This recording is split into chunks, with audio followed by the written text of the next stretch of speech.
খয়বরে যুদ্ধ আমি করিনি গো, আমি মেনে নিলাম খয়বরের যুদ্ধ আমি করিনি। যদি আমি করতাম তাহলে যে কোপাট একাতে করে নিয়ে ময়দান মাই ঘুরলাম, সেই কোপাট দুহাতে দাঁড়াতে পারি না।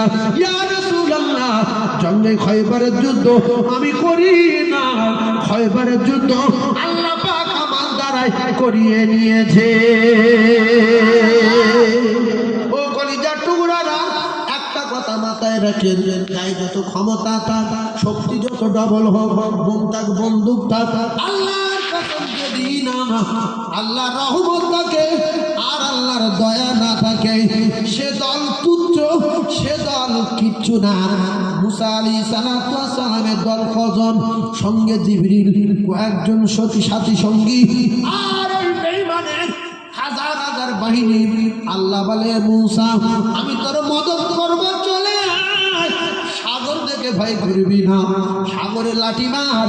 আমি আল্লাহ রাস্তা তৈরি করে দিলাম 12টা, যে রাস্তা দিয়ে খুশি চলে যাও। আর এই বেঈমান যখন বিনা মদদে, বিনা সাহায্যে, ও যখন বাপের রাস্তা বলে উঠবে, রাস্তার মাঝখানে ফেলে চুইপে চুইপে মারব।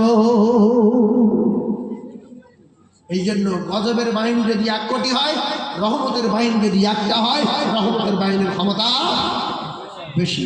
এই জন্য মুরব্বীদের আল্লাহ বলে দিয়েছে, মুরব্বী যদি কষ্ট পায়, কোনো শক্তিশালী ছেলে মুরব্বী দুঃখ দেয়, কোনো জোয়ান ছেলে, কোনো মস্তান যদি বুড়ো লোকের কষ্ট দেয়, আল্লাহ রসুল বলেছে, বুড়ো হাত তোলো, তোমার মারতে হবে না, তুমি আল্লাহকে বলে দাও, আল্লাহ বাহিনী পাঠিয়ে দিয়ে ওর রাস্তাঘাটে ফেলে মেরে দেবে, ওর কুচে দেবে, ওর হাত পা ভেঙে দেবে, রাকাল মৃত্যু হবে, বংশ ধ্বংস হবে। আল্লাহর কসম, রাসূলুল্লাহ বলেছে, দাওয়াতুল মাজলুম। মুরব্বীদের পিছনে লাগবেন না। অনেক ছেলে বাজারে ঘাটে শক্তি আছে, পাওয়ার আছে বলে বুড়োদের রাশ করে, এই বুড়ো এক দাঁত ভাঙালো বাবা, ছাবলা বুড়ো, চল। ও বুড়ো একদিন তোমার মতো শক্তিশালী ছিল, বুড়ো হয়ে গেছে, কিন্তু বুড়ো তোমার মারতে না পারলেও বুড়ো তো বদদোয়া করতে পারবে। এই জন্য বহু দামি দামি মস্তান অ্যাক্সিডেন্ট হয়ে হাত ভেঙে গেছে, বলছে বডি এরকম, হাত কাটা কেন রে? বলছি অ্যাক্সিডেন্ট করেছিলাম, কেটে গেছে। এমন মস্তান হাত কেটে গেল। বলছে তো দুটো ঠ্যাং কাটা কেন রে? বলছি আগে বিরাট মাল ছিল, মাঝখানে একদিন ইঞ্জিন মানে যাচ্ছিল, সামনে থেকে লরি এসে চেপে দিয়েছে, দুটো টুক করে কেটে পড়ে গেছে।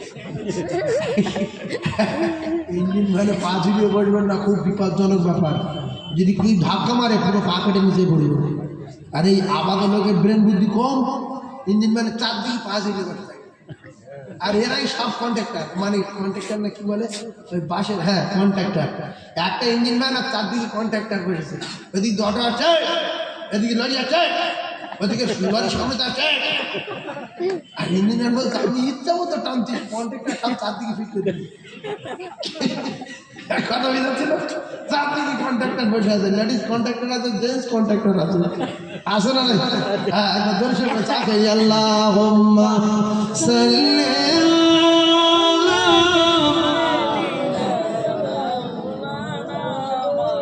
ওয়া আলা আলি।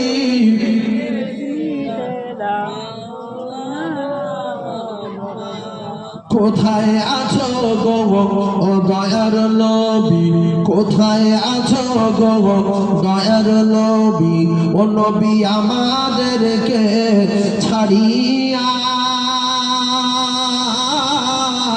আর আপনি ছাড়া কি লাভ হবে এ দুনিয়াতে বাঁচিয়া?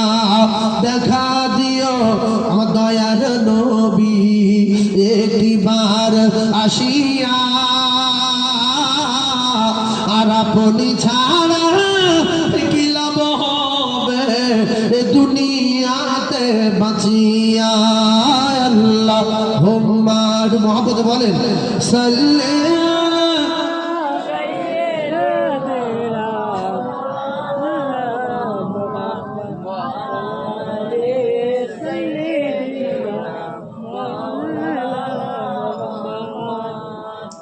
এখানে ঝগড়া জোয়ান ছেলে ওয়াজ শুনতে এসেছেন, আমি ভাই হিসাবে, ছোট ভাই হিসাবে সকলের হাত জোড় করে বলছি, যতদিন বেঁচে থাকবেন বুড়ো লোকের কাটি দেবেন না।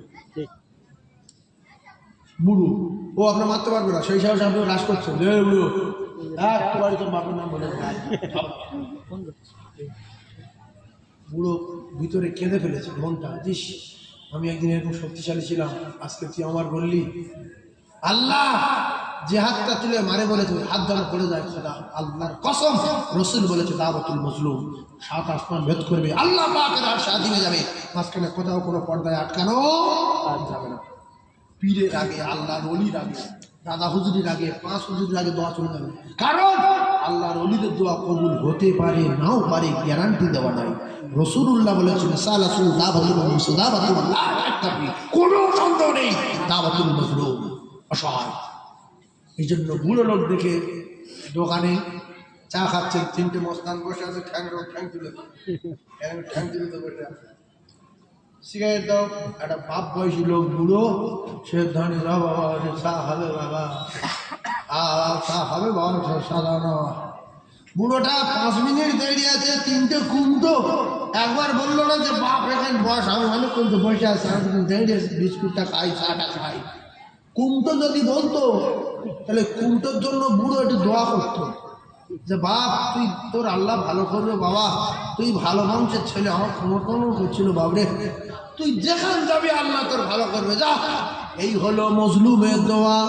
তোমার বড় বড় বিপদ ছিল, সামনে মুসিবত ছিল, গাড়ি অ্যাক্সিডেন্ট ছিল, হার্ট অ্যাটাক ছিল, স্ট্রোক ছিল, আল্লাহর কসম রাসূলুল্লাহ বলেছেন মজলুমের দোয়া 7 আসমান ভেদ করবে, আল্লাহর আরশে আযিমে যাবে, মাঝখানে কোথাও কোনো পর্দায় আটকানো যাবে না, যাবে না, যাবে না। ভোরের বেলা যাচ্ছেন কলকাতায়, শিখেলেন রাসূলের হাদিস বলছি, বানানো গল্প বলিনি। এখন আপনার ভ্যান আছে, আরটা বুড়ো কষ্ট করে যাচ্ছে, ধর সাইকেল নিয়ে যাচ্ছে বা কোনো কায়দায় হেঁটে যাচ্ছে, ও জানে পয়সা নিয়ে গাড়ি পায় না, আর বুড়ো দেখলে কেউ তোলে না, বুড়ো দেখলে জানে পয়সা নিয়ে দেবে না, ফালতু ট্রেনে লাভ নেই। আল্লাহর কসম রাসূলুল্লাহ বুড়ো মানুষের বোঝা পর্যন্ত মাথায় করে নিয়ে তার গন্তব্যস্থলে পৌঁছে দিয়ে এসছে। তাহলে আমি যদি এই বুড়োর বোঝাটা ভ্যানে তুলে নেই, যে কাকা তুই বোঝাটা আমার ভ্যানে দেয়া, তুই ভ্যানে বোর্ড নাই হেঁটে আয়, এ দোয়া করবে না? করবে না? এইরকম প্ল্যান করে করে যদি কিছু মুরব্বীদের দোয়া নিতে পারেন, সে আপনার বাপ হোক আর আপনার চাচতো ভাই হোক, বিদেশি লোক হোক, ইরাকের লোক হোক, কলকাতার লোক হোক, বুড়ো বা মজলুম, হাঁটতে কষ্ট হচ্ছে, চলতে কষ্ট হচ্ছে, যেতে কষ্ট হচ্ছে, দাঁড়াতে কষ্ট হচ্ছে, আপনি বাসে আছেন, ওই রেলিং ধরে হাত পায় না বুড়ো মানুষ, হাত পা সব বেকার, ওই লোকের কোমর ধরে বসে, এতো কিরম চালাচ্ছে রে, আর দুটো একটা কুমটো বড় বড় দিচ্ছে, বুড়ো বড় ভালো উঠেছে রে, ছি ছি ছি। উচিত হলো ওই কাকার বসতে দিয়ে যুবকটা উঠে দাঁড়ানো, আর মুখে যদি বলো যে কাকু আপনার দেখে আমার কষ্ট হচ্ছিল, আপনি বসেন, আমার জন্য দোয়া করবেন। বুড়ো খুশি না বাবা? সে হিন্দু হোক, খ্রিস্টান হোক, বাগ্যি হোক, মুচি হোক, দোয়া বোঝে। সে মালিকের কাছে হাত তুলবে, ভগবানের কাছে হাত তুলবে, ঈশ্বরের কাছে হাত তুলবে, উপরওয়ালার কাছে বলবে, গডের কাছে বলবে। কি বলবে? যে গড এর ভালো করো, মালিক এর ভালো করো, এটাই দোয়া। উঁচু করতে হবে না, হাত তুলতে হবে না, মুখে বলবে লাইন। এই যে মেয়েরা কি বলে, মুখে মুখে কথা হবে না, চোখে চোখে কথা হবে, মুখে কথা হবে না, ইশারায় বুঝে নিতে হবে, ওতে কাজ হয়ে যাবে। ওখানে যা টুকরা না, আল্লাহর কাছে দোয়া চাইতে হবে না, ওযু করতে হবে না, শুধু ইশারায় ইশারায় কাজ কথা হবে, ওতে কাজ হয়ে যাবে, অসুবিধা হবে না।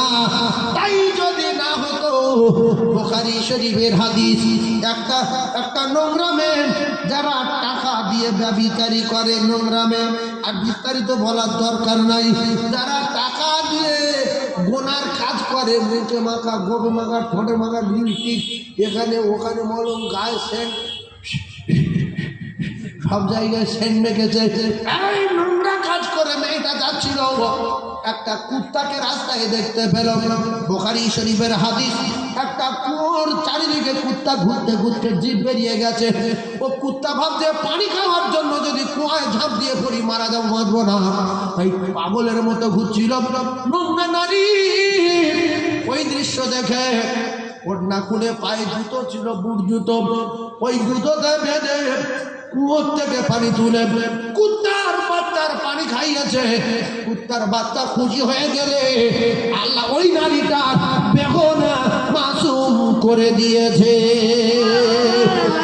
হিন্দু হোক, খ্রিস্টান হোক, মুসলমান, বুড়ো হোক আর বুড়ি হোক, এরা কুকুরের চেয়ে ভালো। কুকুর খুশি হলে যদি আল্লাহ খুশি হয়, তাহলে একটা হিন্দু মানুষ যদি খুশি হয়, আল্লাহ কি খুশি হবে না? আয় জোরে বলেন। ও কলিজার টুকরারা, আমার নবী সবাই মারতে এসেছে, বড় বড় কথা বলেছে, দাঁত ভেঙে দিয়েছে, মাথা ফাটিয়ে দিয়েছে, টাইপে ঝাঁঝরা করে দিয়েছে, বিশ্ব নবীর মাথায় পোচা উটের নাড়ি চাপিয়ে দিয়েছে। আমার নবী দোয়া চেয়েছে, আমার নবী কারো মারে না। আল্লাহর নবী শত্রুদের জন্য দোয়া চেয়েছে, আল্লাহ আমার চিনতে পারিনি, ওদের চেনার মতো তৌফিক দেন। যেমন মা তেমন বেটা, যেমন বেটি তেমন বেটা। একটা কথা মাথায় রাখেন, ও কলিজার টুকরা, দুটো টাচ দেবো, টাচ ভালো করে বুঝবেন। এই দুটো টাচ দিয়ে সাঁ করে কারবালার ময়দানে চলে যাব। গাড়ে সুর বলে একটা জায়গা আছে, মক্কার পার 5,500 ফুট উঁচু। ভালো করে কথাটা মুখস্থ করলেন, পয়েন্টে পয়েন্টে মিলছে কিনা দেখেন।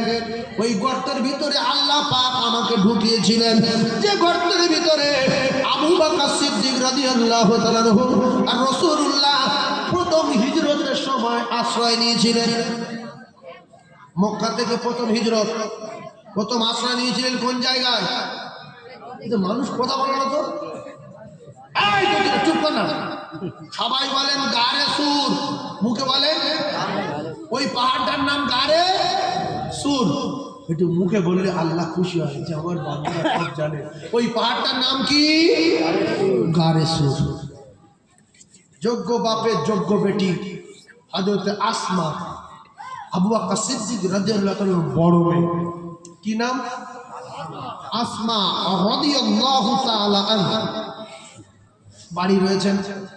রাসূলুল্লাহ সিদ্দিক আকবরকে ডেকে নিয়ে চলে গেছেন, সবাই শুনেছি জানি।